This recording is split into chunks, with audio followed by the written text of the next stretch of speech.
श्री राम जय राम जय जय राम। श्री राम जय राम जय जय राम। श्री राम जय राम जय जय राम। श्री राम जय राम जय जय राम।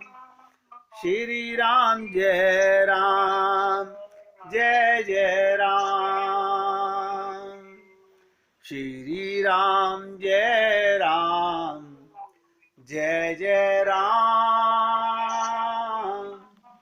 श्री राम जय राम जय जय राम।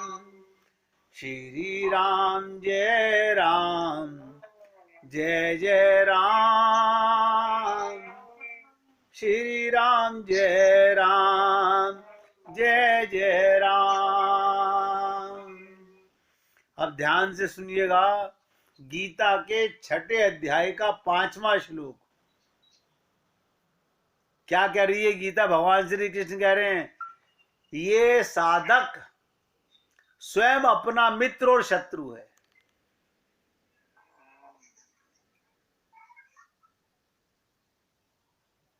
हम अपने प्रति शत्रुता करके अपना पतन कर लेते हैं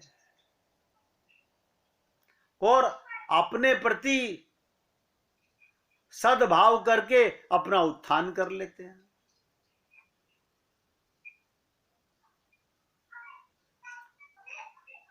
संसार समुद्र से पार जाना है या इसी संसार में डूब जाना है? बहुत से लोग तो सत्संग में आकर के सोचते हैं, हम तो सोचते थे पंडित जी कह रहे थे इतना जाप करा लो तुम बैकुंठ लोक पहुंच जाओगे, तुम ये दान कर दो अगले जन्म में तुम्हारे को खूब भर भर के पत्तले मिलेंगी। मैं सोचता हूं कि कैसे मूर्खों के चक्कर में हम फंस जाते हैं। आप अपने प्रति भी वफादारी नहीं कर सकते। आप सोचिए, किसी की छोड़िए, मैं अपना कल्याण करना चाहता हूं या अपने को नीचे गिराना चाहता हूं? संसार में रहना पाप नहीं है, परिवार में रहना पाप नहीं है। एक तरफ तो हमें शर्म आनी चाहिए। क्या कहते हैं? सिया राम में सब जग जानी। संसार का कण कण भगवान का है और दूसरी तरफ ये तो मेरा है, ये तो मेरा है। ये तुम्हारा ज्ञान है।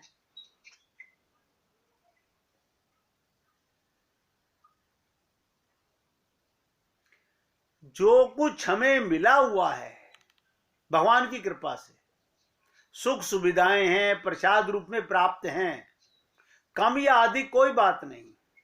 जब तक उनमें ही संतोष नहीं होगा तब तक सपने में भी सुख प्राप्त नहीं हो सकता। यानी कि लौकिक कुशलता प्राप्त नहीं हो सकती। और लौकिक कुशलता ही पारलौकिक कुशलता का आधार है।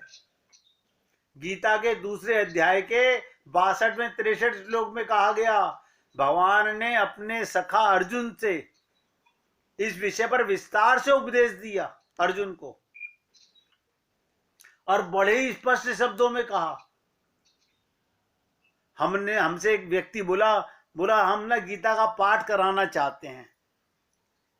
मैंने कहा क्या करने के लिए? बोले हमारी दादी जी कह रही थी मेरे मरने के बाद गीता का पाठ करा देना। मैंने कहा दादी जी सुनने आएंगी? बोले हमें पता नहीं, हम तो बस उन्होंने कहा था कराना चाहते हैं। बता, कोई गीता को सुन के समझ के ये नहीं जानना चाहता मैं कौन हूं और मेरा कौन है, मेरा कल्याण कैसे होगा। हाँ, सब लीपा पोती में लगे हुए हैं।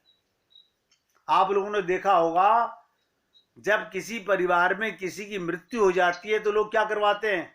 गरुड़ प्राण। कभी मैंने तो किसी को सुनते हुए देखा ही नहीं, किसी को सुनते हुए नहीं देखा। पंडित जी रोजाना एक पेज पढ़ते हैं, 4 पेज पलट देते हैं। हम बड़े खुश हो रहे हैं, हमारे यहां गरुड़ प्राण हुआ है, और मुंह से क्या बोलते हैं? हमने गरुड़ प्राण बिठा रखा है। अगर एक बार गरुड़ प्राण का एक एक शब्द हृदय में उतर जाए तो अपने इस शरीर से नफरत होने लग जाए, अपने पन से नफरत होने लग जाए।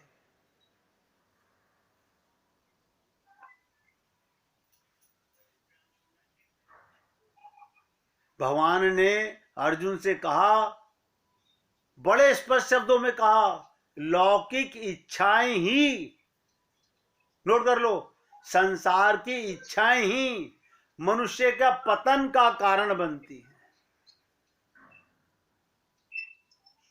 हमारे गुरुदेव कहा करते थे, बहुत तरसाया तुझे तेरी हसरतों ने।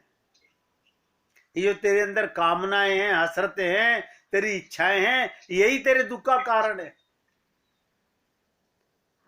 अगर पार लगना है तो तू भी कुछ इन्हें तरसता हुआ छोड़ दे।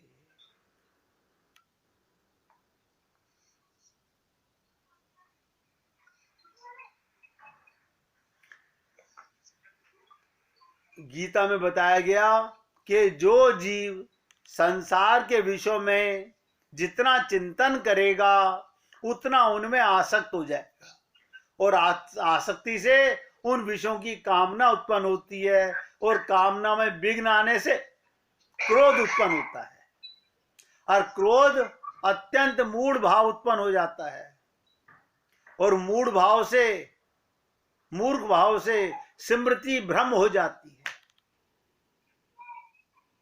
ज्ञान शक्ति का नाश हो जाता है, बुद्धि का नाश हो जाता है, यानी वो अपने स्टेज से नीचे गिर जाता है।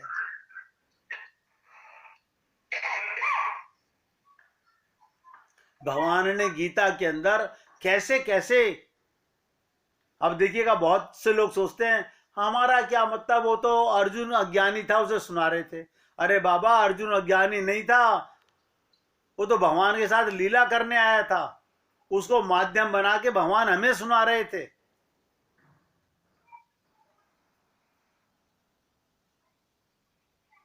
भगवान ने गीता में कहा, जो किसी से ना किसी से द्वेष करता है, ना किसी से कोई उम्मीद करता है, ऐसा कर्म योगी ही सन्यासी कहे जाने योग्य है। और ऐसा व्यक्ति राग द्वेष से, द्वंद्वों से रहित होकर के सुख पूर्वक संसार के बंधनों से सदा के लिए मुक्त हो जाता है। कबीर जी बेचारे अंगूठा टेक,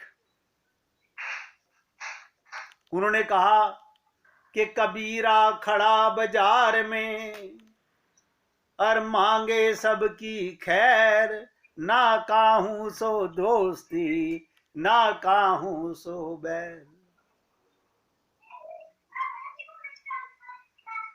हमें बार बार ये बात सोचनी चाहिए कि परमात्मा तो कृपा कर चुके। अरे बाबा, ये मनुष्य शरीर देकर आपको नहीं पता, अपने घर वापस बुलाने की टिकट दे दी है भगवान ने हमें, रिटर्न टिकट दे दी अपने पास बुलाने की।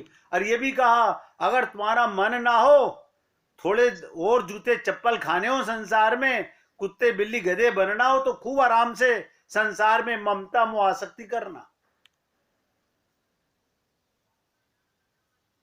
हम वही कर रहे हैं,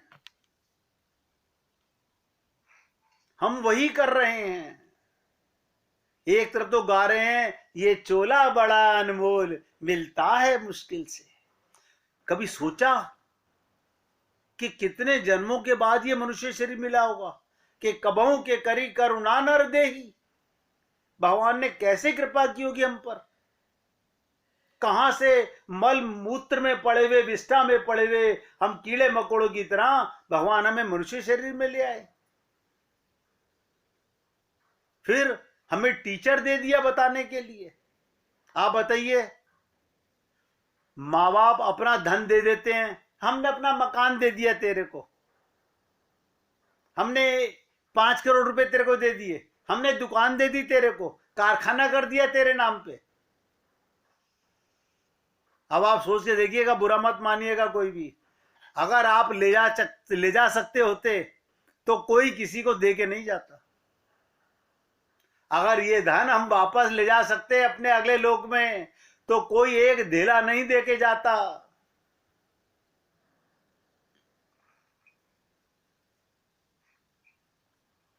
यानी हम लोग वही पाप कमा रहे हैं, वही पाप बांट रहे हैं।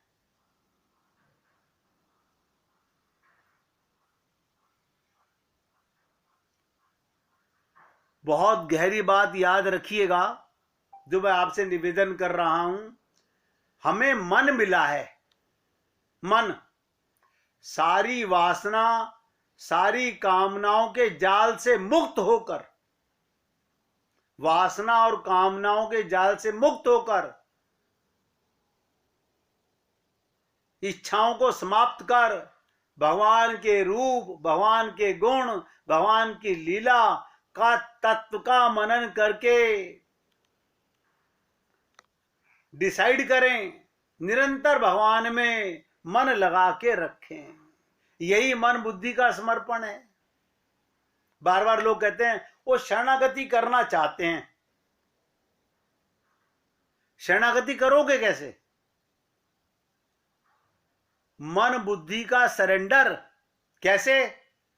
मेरे तो गिरधर गोपाल दूसरो ना कोई। हम में बताइए किसकी ताकत है बात बोलने की?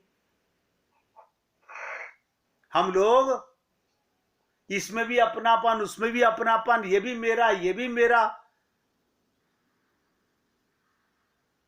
इसी प्रकार हमारा अनंत जन्मों से पतन होता जा रहा है। भगवान यही चाहते हैं, इसलिए मन के द्वारा निरंतर, देखिए निरंतर, सततम यो मां स्मृति, गीता कह रही है लगातार मेरा चिंतन करो। क्या चिंतन करें? अब बताओ, हम सारा दिन हरे कृष्ण करते रहें? ना ना। फिर चिंतन क्या होता है? चिंतन होता है संबंध। जैसे पति पूरे विदेशों में घूम रहा है, वो अपने को मेरे पति। अब देखिएगा, एक चमड़े का शरीर मिल गया 10, 20, 30 साल पहले, उसके लिए तो सब कुछ समर्पण है। जो जन्म जन्मांतरों से हमारा है, उसके लिए कोई चिंतन नहीं कर रहा। भगवान यही चाहते हैं, यो मां स्मृति नितस्यहा, लगातार मेरा स्मरण होता रहे, निरंतर अनन्य चित्त से भगवान का चिंतन करो। जिसका मन केवल भगवान में लग जाता है, उसका कल्याण उसे नहीं करना पड़ता, अपने आप होने लग जाता है। मगर करे कौन? इसलिए मैं तो आपसे निवेदन कर रहा हूं कि भगवान को पाने के लिए कुछ नहीं करना। हमें मन मिला है। अब देखिएगा, हमें मन मिला है, बुद्धि मिली है, भगवान कहते यही दे दो मेरे को, बस मुझे कुछ नहीं चाहिए। मन बुद्धि ही तो मांग रहे हैं भगवान, और वो भी हम देने में, हाय राम, ये तो बेटे को बेटी को दे रखा है, ये तो पति को पत्नी को दे रखा है। भगवान ने वो भी बता दिया, मैं रामा अवतार में आया, मैं कृष्णा अवतार में आया, मैंने क्या दिया? व्यवहार किया उनके साथ में।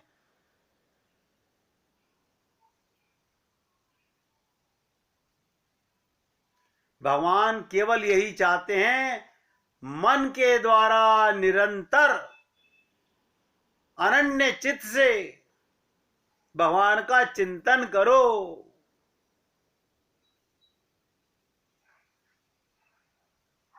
ये बुद्धि भय विचारणी है। ये बुद्धि मौका मिलते ही संसार में, अरे उसका फोन करना था, उसके यहाँ जाना था, आज मामा जी के जाना था, आज भैया के यहाँ जाना था, आज बहन के यहाँ जाना था, आज दौरानी के यहाँ जाना था। कभी ये नहीं सोचा मेरे को भगवान से भी बातें करनी, भगवान के भी जाना है।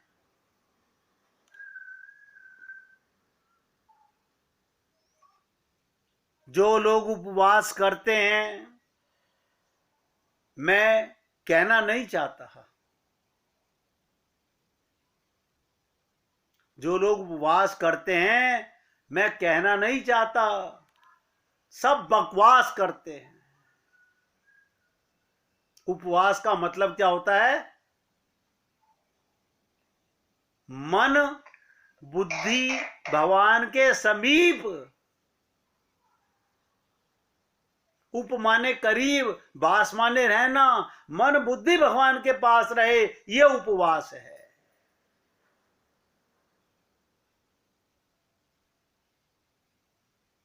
निवेदन कर रहे हैं भैया, अच्छा लगे तो जीवन में उतार लीजिए, अन्यथा धोखा तो संसार सब दे ही रहे हैं एक दूसरे को। अब ध्यान से सुनिएगा, इसी शरीर से हमें आगे क्या क्या मिल सकता है, सुनना चाहते हो?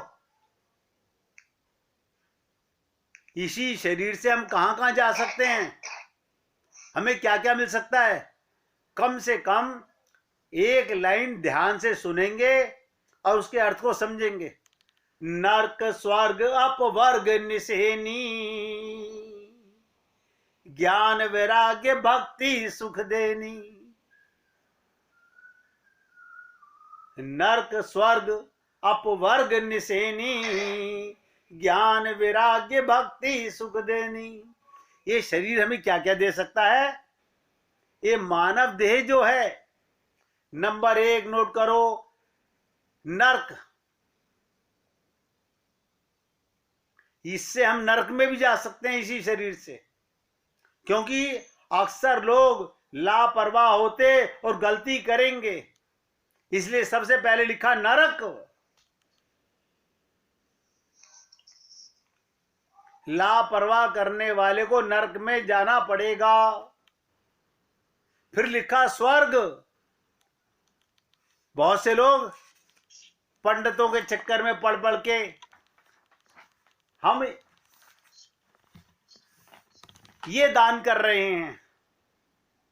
पहले मैं देखता था स्त्रियां खास तौर से एक डायरी बना के, हमने 14 चीजें ये दान कर दी, हमने 14 चीजें ये दान कर दी, हमने 14 चीजें ये दान कर दी, मतलब दान करके नोट भी कर लिया।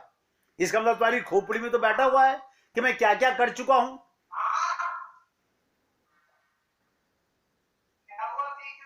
ये किसके लिए लीपापोती कर रहे हो? आपका धर्म कर्म केवल स्वर्ग देगा।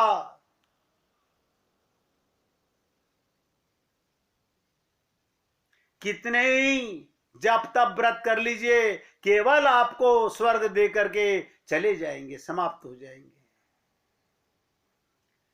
कोई बहुत किसी गुरु की बात मान गया तो फिर कहा नरक स्वर्ग अपवर्ग निसेनी, स्वर्ग से भी आगे जाने के लिए काम करेगा।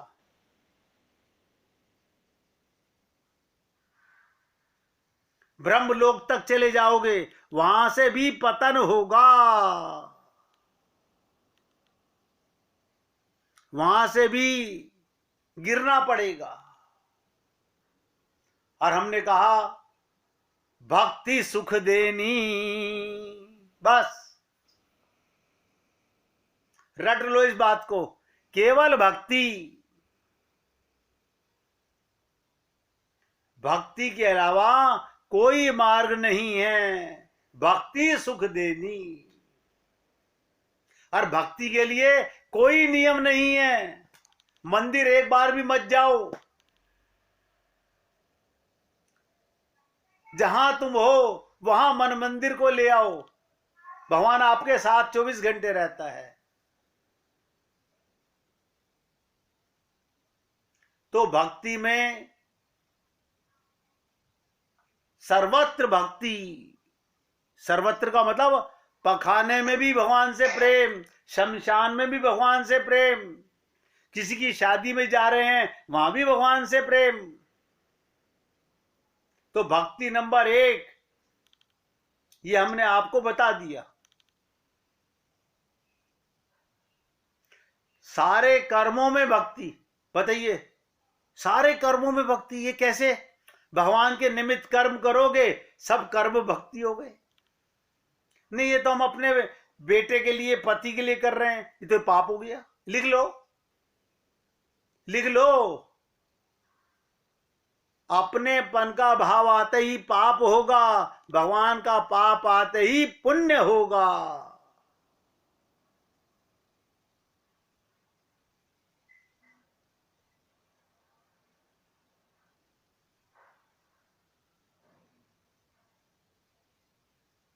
सब में भक्ति और समस्त स्थानों में भक्ति, सारे शास्त्रों में भक्ति की चर्चा। सिद्ध हो, मुमुक्षु हो, मुक्त हो, सब में भक्ति और हर स्थान में भक्ति। ये बात बहुत गहराई से अपने हृदय में बैठा लीजिए। जब तक ये बात, मैं कह रहा हूं ना, कोई कायदे कानून नहीं है प्रेम के। आप बताइए, आप छोटे बच्चे को प्यार करते हो, कहते हो बेटा पहले नहा के आ जाऊं फिर तेरे को प्यार करूंगा। भगवान के लिए क्या कर रहे हो? नहीं पहले नहाए आए फिर भगवान जी को उठाएंगे। भगवान सब देखते रहते हैं, ये सब लीपा पोती है जो हमारे को सीखने को मिली और हम वही कर रहे हैं, भक्ति को जानते ही नहीं है।